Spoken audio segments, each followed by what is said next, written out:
오늘 말씀 예레미야 42장입니다.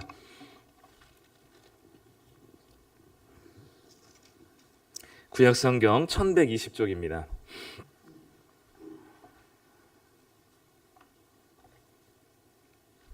예레미야 42장 1절부터 14절까지 말씀.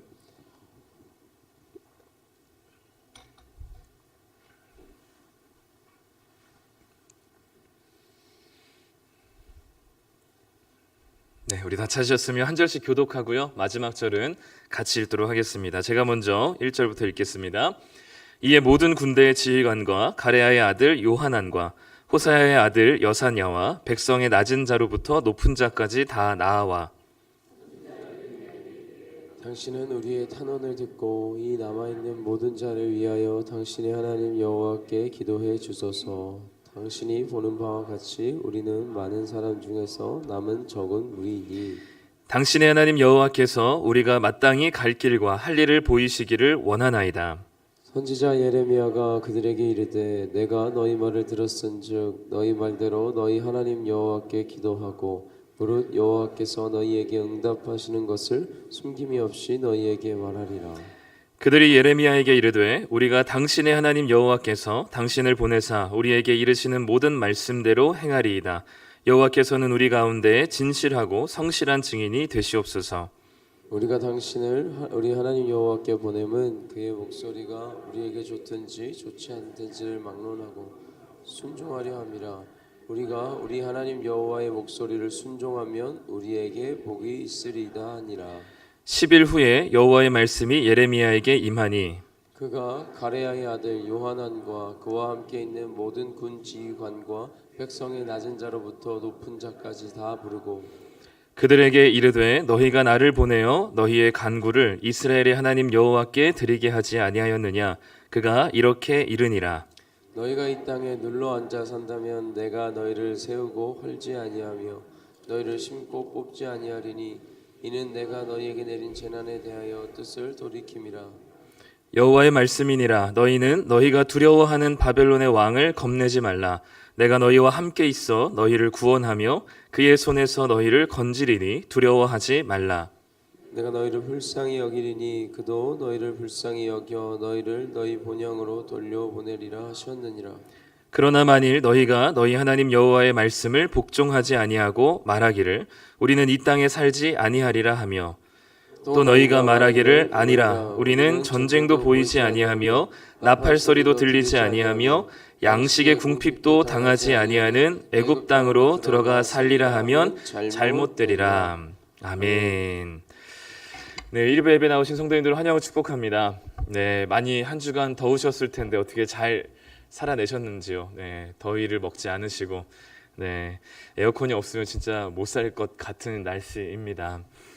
한 주간 우리 어떻게 사셨을지 사업장 신방을 하다 보니까 그 많이 어려운 그 시간들을 보내고 계신 성도님들이 좀 많이 계시더라고요. 해드릴 수 있는 게 좀 없어서 좀 아쉽기도 하고 이 불경기 가운데서 좀 빨리 무언가 회복이 됐으면 좋겠다는 간절한 소망들이 생기게 되는 시간들이었고요. 또 어떤 곳은 에어컨도 돌리지 못하고 선풍기로만 이 일터를 보내고 계신 분들도 계시고 참 여러 가지 상황들로 계신 분들이 많더라고요. 그래서 계속해서 기도하고 또 우리 성도님들도 주변에 또 우리 성도님들 중에 아시는 또 사업장과 개인 자영업자 하시는 분들 계시면 위에서 기도해 주셨으면 좋겠습니다. 이번 한 주간 장마가 개고 나서 제일 많이 보였던 것 중에 하나가 아마 이런 모습이지 않을까 싶었습니다. 저희 운전하고 가는 수요일날, 특히 수요일날 아마 좀 이 뭉게구름이 많았던 것 같은데 구름이 왜 이렇게 예쁘고 그리고 뭔가 이렇게 꽉 찬 이런 솜 같은지 보기만 해도 뭐가 폭신폭신한 느낌이 많이 들었던 이 구름이었던 것 같아요. 하늘을 좀 자주 보시는지 모르겠어요. 무더위 속에 이제 태양빛 때문에 고개를 숙이고 또 양산을 쓰고 다니시느라 하늘을 보지 못할 때도 많이 있는데 때로 우리가 자주 하늘을 보는 시간들이 있었으면 좋겠습니다. 저는 퇴근할 때쯤 되면 이 한여름은 아닌데 퇴근할 때쯤 되면 저쪽에서 이제 해가 지는 모습을 늘 자주 목격하곤 하거든요. 저는 해 뜨는 것보다는 노을이 훨씬 더 제 마음을 움직이더라고요. 그래서 하늘을 자주 보셨으면 좋겠습니다. 최근에 제가 읽은 책 중에 경이라는 세계라는 책이 있습니다. 그 책에 보면 이런 글귀가 있어요. 이 세상을 경이롭고 의미로운 곳으로 알아보는 체험을 충만이라고 부릅니다. 그런데 인간이 과학적 사고방식을 하게 되면서 얻은 것들이 참 많이 있지만 잃어버린 것도 많이 있다고 얘기를 합니다. 그 잃어버린 것 중에 하나가 뭐냐면 경이롭게 세상을 바라보는 시선을 잃어버렸다는 거죠. 그러니까 과학적 사고방식이 많아져서 대상에 대한 정보는 많아졌지만 대상을 의미 있게 바라보고 경이롭게 바라보는 시간들이 많이 없어진 겁니다. 그래서 이 책에서는 어른보다 어린이가 자연에 대한 경의와 신비를 그대로 받아들이는 것처럼 어른이 된 우리도 이 뭉게구름 하나에 경이로운 시선으로 하나님을 발견하는 충만이 있기를 바랍니다. 끝에는 제가 재현한 거고요. 이 세상을 경이롭고 의미로운 곳으로 바라보는 것, 그것이 바로 충만이라고 한다면 우리가 이 세상을 또는 옆에 있는 우리 지체들을 경이롭고 의미 있게 바라보는 시선이야말로 하나님으로 충만하게 되는 시간이 아닌가 싶습니다. 네, 우리 자연 앞에서 또 우리에게 주어진 여러 상황들 앞에서 다양한 아주 작은 틈 속에서 하나님이 충만하심을 경험하시고 발견하는 경이로운 시선들을 회복하셨으면 좋겠습니다. 네, 이 아름다운 이야기를 제껴두고 현실로 돌아와서 말씀 묵상 잘하고 계신가요? 신방하다 보면 묻지 않아도 제가 하도 얘기를 해서 그런지 먼저 회계 비슷하게 고백을 먼저 하시는 가정들이 있으세요. 네, 매일은 못하고 있고 띄엄띄엄 하고 있습니다. 아니면 잠시 방학 중에 있습니다. 이러면서 먼저 이렇게 고백을 하고 계신데 저도 사실 매일매일 열심히 하지만 때때로는 너무 하기 싫을 때도 있고요. 네, 무슨 말인지 잘 이해가 되지 않아서 그냥 넘겨버리고 싶을 때도 있고요. 또 때로는 잊어버리고 매번 하는 그 시간에 못하다 보면 아예 생각을 못하고 뛰어 넘어가기도 합니다. 그래서 정죄하기 위해서 질문하는 게 아니라 포기하시지 말고 다시 시작하시라고 질문을 드리는 거니까 말씀 묵상을 잘 해가시길 또 다시 시작하시길 부탁을 드립니다. 지난 주일날 이제 저희 아이들이 이제 저녁에 큐티를 하는데 이제 저는 이제 식탁에서 커피를 마시고 있었고 아이들은 이제 거실 테이블에서 이제 큐티를 하다가 이제 저희 첫째 딸이 그렇게 질문하더라고요. 아빠, 느부갓네살은 나쁜 왕이야, 착한 왕이야? 이렇게 질문을 해요. 그래서 제가 물어봤죠. 너는 어떻게 생각하니? 그랬더니 하나님 말씀대로 이스라엘을 멸망시켰으니까 착한 왕 아니야? 이렇게 이제 질문을 하더라고요. 그래서 이 시간을 놓치면 안 되겠다 싶어가지고 하나님의 섭리에 대한 이야기를 좀 나눴습니다. 그래서 최대한 초등학교 6학년이 이해할 수 있을 만큼 설명을 잘 한다고 하긴 했는데 이해가 됐는지는 모르겠어요. 그래서 하나님은 느부갓네살 왕에게 이스라엘 백성들을 멸망시키라고 시킨 적은 없습니다. 순전히 느부갓네살 왕은 자신의 영토와 나라를 확장하기 위한 욕심으로 그런 마음으로 이스라엘을 공격한 것이죠. 그런데 하나님은 그들의 욕심으로 인한 선택 또한 하나님의 뜻으로 사용하시고 허용하시는 분이 하나님이신 것이죠. 하나님은 그렇게 이 세상을 다스려 가십니다. 그것을 우리는 하나님의 섭리라고 부르죠. 그래서 우리가 어떤 선택을 하든지 하나님은 우리의 그 선택을 가지고 하나님의 뜻을 이루시는데 모두를 사용하십니다. 신기하시죠? 그러니까 한 사람의 선택이 아니라 우리 성도님들 여기에 살고 있는 수많은 수십억의 사람들의 선택을 자기 욕심으로 또는 자기의 생각으로 자기 뜻으로 또는 나에게 유익이 되는 방향으로 선택하지만 하나님 그 수십억 명의 선택을 통해서 하나님의 뜻을 이루어 가시는 신비로우신 분이십니다. 그래서 이 하나님의 섭리는 또 하나님께서 이 세상을 다스리는 방식은 느부갓네살 왕에게 야 이스라엘 좀 어떻게 좀 혼 좀 내줘야 되겠다라고 말씀하신 적이 없으시고 느부갓네살 왕의 개인의 선택이지만 하나님은 그의 개인의 선택을 통해서 이스라엘을 징계하시는 것으로 하나님의 섭리를 드러내시는 것이죠.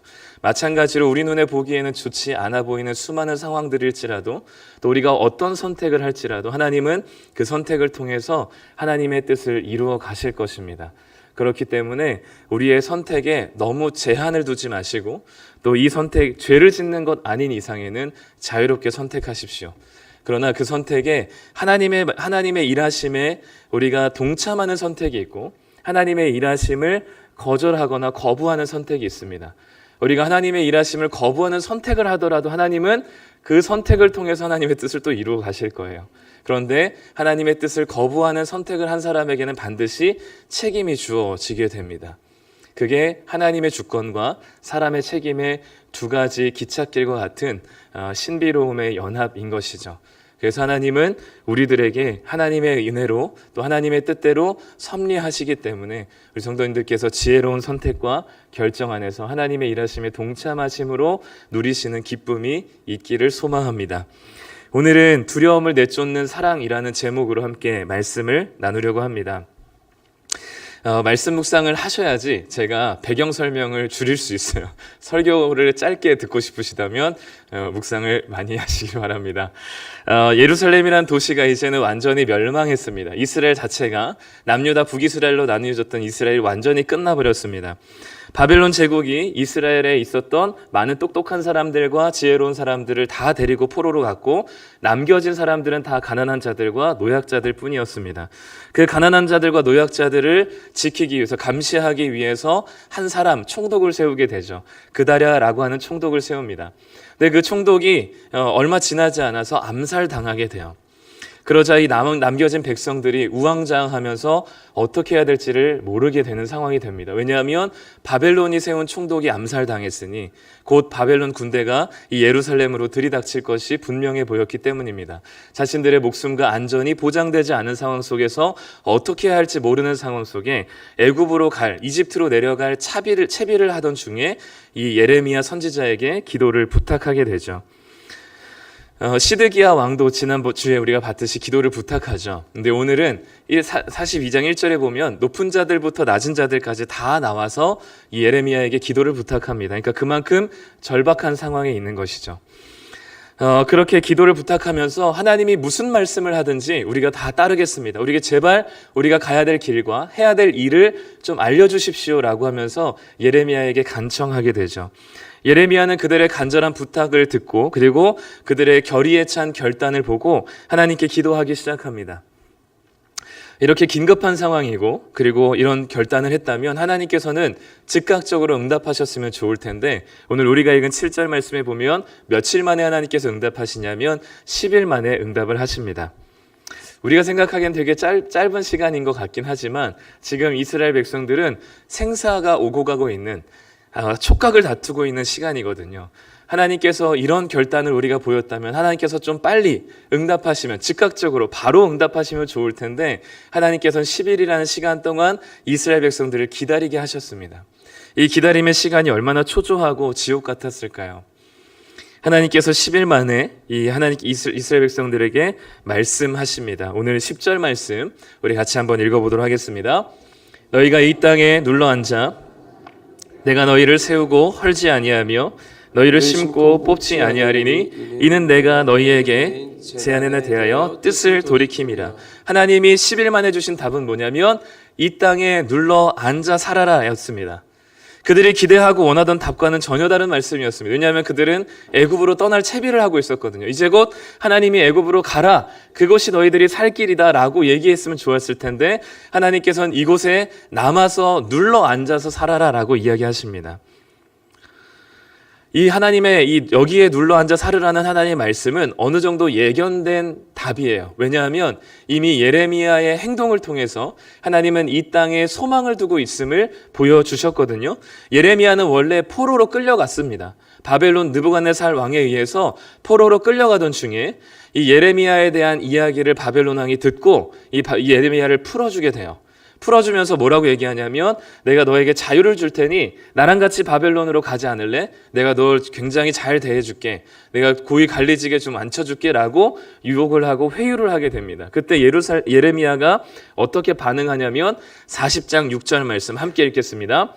예레미야가 미스바로 가서 아히감의 아들 그다랴에게로 나가서 그 땅에 남아있는 백성 가운데서 그와 함께 사니라. 남아있는 노약자와 가난한 자들이 머물러 있는 미스바로 가서 그들과 함께 남아있는 백성 가운데서 살게 되는 것이죠. 바벨론의 모든 것이 보장되어 있는, 미래가 안정적이고 탄탄했었던 그 미래가 보장되어 있는 바벨론이 아니라 아무것도 남겨져 있지 않은 황폐한 폐허와 같은 그 땅에 가서 그들의 남겨진 백성과 함께 사는 것을 예레미야는 먼저 선택을 했습니다. 그렇기 때문에 예레미야의 이 행동을 보면 하나님은 이 땅에 남아 있을 것을 이스라엘 백성들에게 이미 예레미야의 모습을 통해서 보여주신 것이죠. 그리고 이스라엘 백성들이 애굽으로 떠날 채비를 하면서 예레미야에게 기도를 부탁했을 때 하나님께서는 이 땅에 남아서 눌러 앉아서 살으라고 말씀하게 되셨습니다.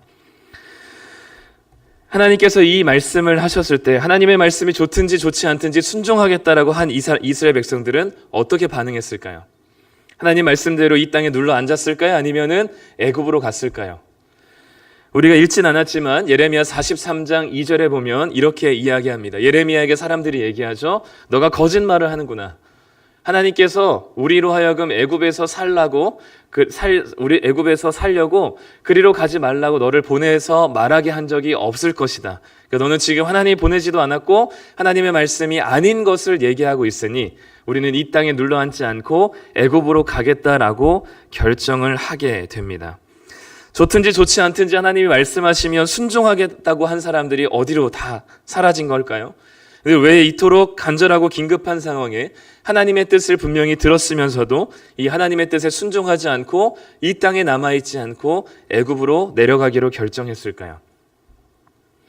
그 이유는 그들의 마음 깊은 곳에 자리하고 있는 두려움 때문이었습니다. 남아있는 사람들의 두려움, 그 두려움의 대상이 있었는데요. 오늘 11절 말씀 우리 같이 한번 읽어보도록 하겠습니다. 여호와의 말씀이니라. 너희는 너희가 두려워하는 바벨론의 왕을 겁내지 말라. 내가 너희와 함께 있어 너희를 구원하며 그의 손에서 너희를 건지리니 두려워하지 말라. 이스라엘 백성들이, 남은 백성들이 두려워하고 있는 대상이 누구라고 이야기하죠? 바벨론의 왕이라고 얘기합니다. 이스라엘 백성들이 두려워하고 있는 대상이 바로 바벨론이었어요. 바벨론을 너무너무 두려워했습니다. 바벨론이 세운 총독이 암살당한 이 상황에서 바벨론의 군대가 달려와서 자신들이 죽을 수도 있겠다라고 생각했습니다. 지금 현재 이들에게 가장 두려운 존재는 바벨론이었던 것이죠. 얼마나 잔혹하고 무자비한 군대인지 이미 한번 경험해 봤기 때문에 아마 바벨론이 더 두려웠을 것입니다. 이 두려움 속에서 두려움에 사로잡히니 이 두려움을 해결해 줄 수 있는 안전한 곳이 어딘가를 찾다 보니까 그곳이 바로 어디라고 생각했냐면 애굽이라고 생각했습니다. 14절 말씀 우리 같이 함께 읽겠습니다. 또 너희가 말하기를 아니라 우리는 전쟁도 보이지 아니하며 나팔 소리도 들리지 아니하며 양식의 궁핍도 당하지 아니하는 애굽 땅으로 들어가 살리라 하면 잘못되리라. 이들이 지금 애굽 땅을 무엇으로 정의하고 평가하고 있냐면 전쟁이 없는 땅으로 평가하고 나팔 소리, 이거는 전쟁 때 부르는 나팔 소리입니다. 그러니까 나팔 소리도 들리지 않고 양식의 궁핍함도 없는 아주 이상적이고 유토피아 같은 드림 컨트리라고 생각하고 있는 거예요. 가장 두려운 바벨론이라는 대상이 있고요. 그 두려움에서 벗어나기 위해서 그들이 선택한 선택지, 가장 안전하다고 생각하고 바벨론의 칼을 피할 수 있는 곳이라고 생각한 곳이 바로 애굽 땅이었던 것이죠. 거기에만 가면 지금 불안하고 걱정스러운 상황에서 벗어날 수 있을 것 같아 보였습니다. 이스라엘 백성들이 왜 그토록 애굽으로 가고 싶어하는 이유는 좀 알 것 같긴 해요. 왜냐하면 지난 2년 동안 사실 바벨론의 포위와 바벨론의 공격 때문에 그들은 극한의 굶주림 속에서 그들의 모든 일상이 망가져 버렸거든요. 이제는 이 지긋지긋한 예루살렘을 아마 떠나고 싶었을 것입니다. 긴 전쟁으로 인해서 땅이 완전히 황폐하게 되었고 극한의 굶주림을 겪으면서 가족들의 죽음과 유배 생활과 또 지도자들 간의 혼란스럽고 폭력적인 내전 때문에 그들의 삶은 완전히 깨지고 파괴되었기 때문에 더 이상 이 땅에는 소망이 없다라고 여겨졌던 거죠. 전쟁과 결핍이 없는 풍요롭고 평화로운 땅, 그들이 보기에는 천국과도 같은 곳이 바로 애굽 땅이었습니다. 그들의 선택지가 애굽뿐이었습니다. 하지만 그 애굽은 그들이 생각하는 것처럼 그렇게 꿈의 나라가 아닌 거죠. 그저 신기루일 뿐이었습니다. 그곳은 그렇게 보일 뿐 실제는 사실 많이 달랐습니다. 이스라엘은 두려움의 대상이었던 바벨론의 칼에서 벗어나고자 아주 먼 곳으로 간다고 생각했겠지만 사실 결국 이 예루살렘이나 애굽이나 50보 100보이지 큰 차이는 없습니다.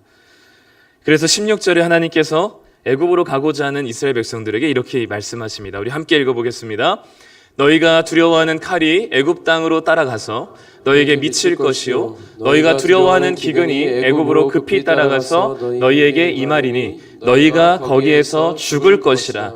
살 수 있을 땅이라고 생각하고 여기고 그곳으로 간다면 그들이 그토록 두려워하는 바벨론의 군대가 애굽 땅까지 쫓아갈 것이고 그들이 두려워하는 기근과 가난이 애굽 땅까지 따라가서 결국은 너희들이 거기에서 죽게 될 것이라고 말씀합니다. 바벨론의 칼이 애굽까지 갈 것입니다. 왜냐하면 바벨론은 절대 이스라엘에서 멈출 사람들이 아니거든요. 그들은 전 세계를 호령하고 온 세계를 통치하고 싶어하는 야망을 가진 민족입니다.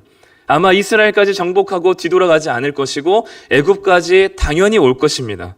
그렇기 때문에 그들이 잘 피했다고 생각하고 가장 안전한 곳이라고 전쟁이 없는 곳이라고 생각했었던 그 애굽 땅에 바벨론의 칼이 도착하게 될 것입니다.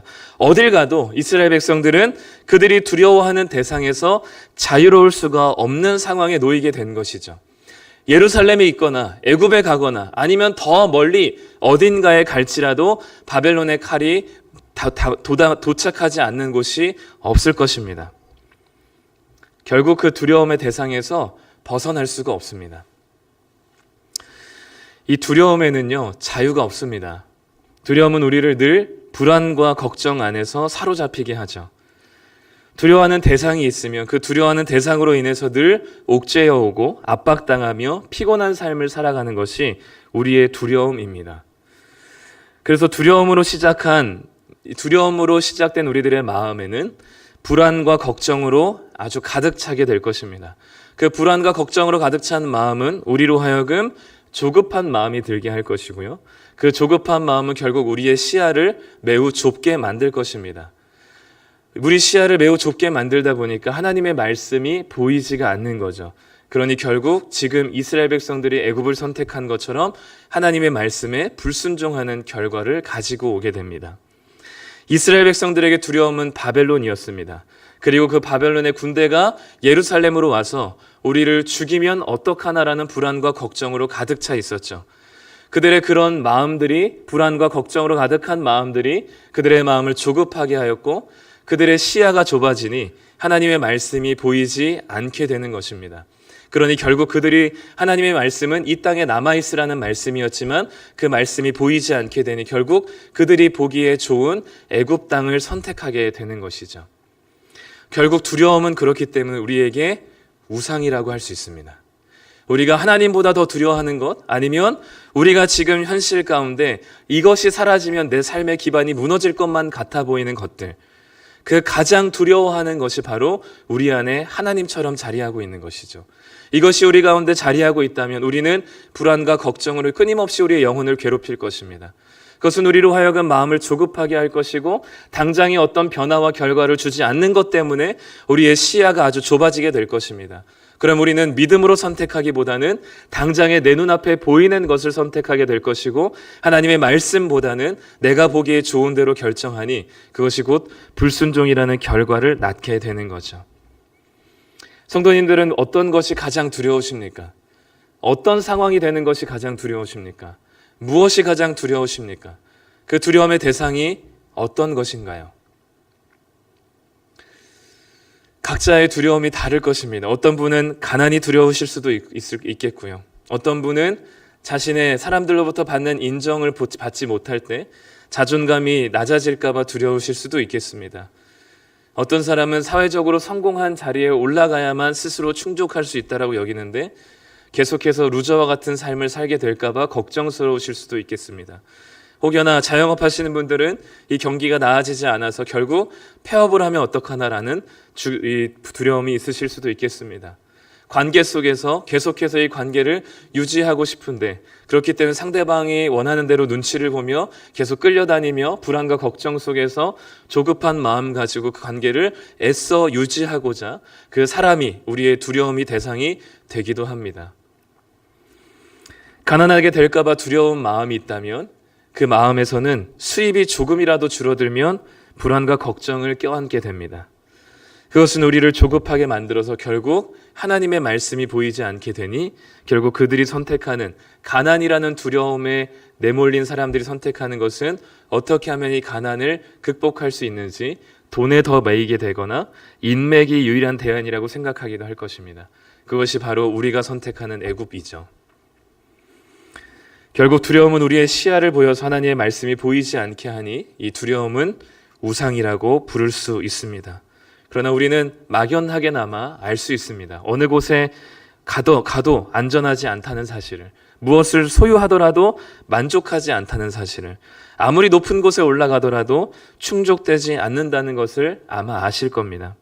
우리는 그 좁은 시야로 그것이 최선인 것처럼 거기에 목매어 살아가고 있는 것이 바로 이스라엘이 하나님의 말씀이 아니라 애굽을 선택하며 두려움에 쫓겨 살아가는 인생과도 닮아 있는 것이죠. 제가 만약에 성도님들에게 10,000원을 드린다고 했을 때 저와 이 성도님들 사이에 거리가 이렇게 멀어 있잖아요. 제가 성도님께 10,000원을 보여주면서 드리겠습니다 하면 10,000원이 보이시죠? 네, 그 10,000원 너머에 10,000원을 쥐고 있는 저도 보이죠. 물론 10,000원이 더 또렷하게 보이고 저는 아마 흐릿하게 배경처럼 보이실 겁니다. 그럼에도 불구하고 10,000원 넘어 있는 저를 보시게 될 겁니다.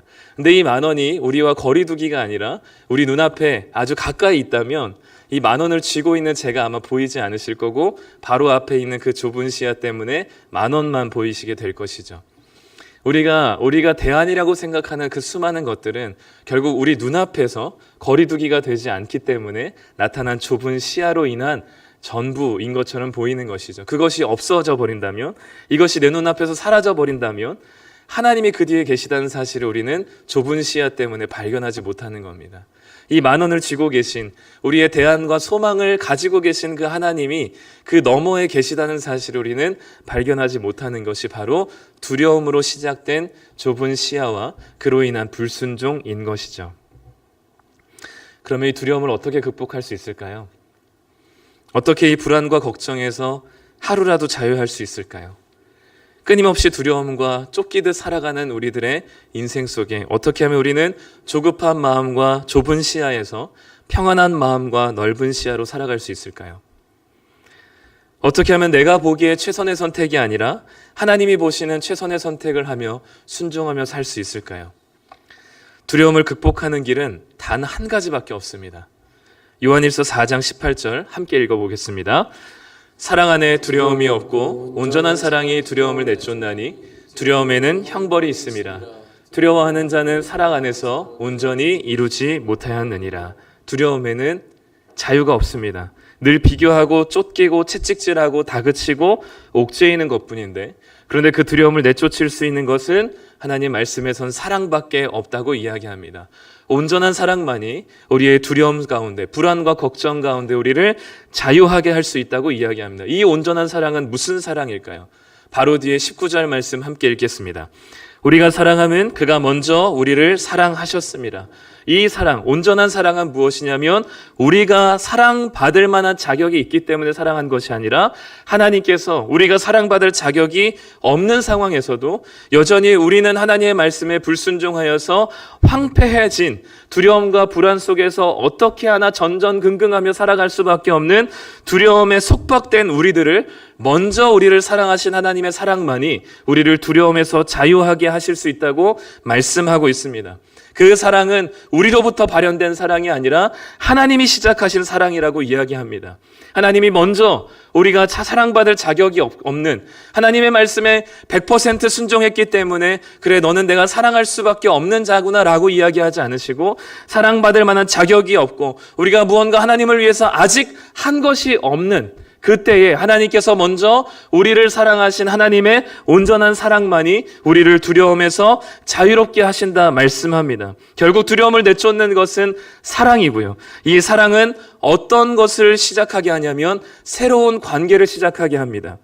두려움을 내쫓는 사랑, 이 하나님께서 먼저 우리를 사랑하시는 것, 우리와 하나님이 원수된 관계에서 하나님이 먼저 우리를 사랑하시니 하나님과 우리의 관계가 원수된 관계에서 자녀된 관계로 새로 시작하는 것처럼 하나님이 주시는 온전한 사랑은 새로운 관계를 회복하게 하심으로 우리에게 있는 두려움을 거두어 주시는 것이죠. 오늘 우리가 읽은 본문에는 그것이 아주 명확하게 잘 나와 있습니다. 이스라엘 백성들은 그동안 하나님 말씀에 불순종했기 때문에 하나님의 재앙과 심판을 받아서 예루살렘이 완전히 무너져 버렸습니다. 자신들의 처지를 알고 있습니다. 자신들이 얼마나 하나님께 불순종한 사람인지를 알고 있습니다. 그렇기 때문에 예레미야에게 기도를 부탁할 때 하나님을 뭐라고 표현하냐면 당신의 하나님 여호와께 기도해 주십시오라고 이야기합니다.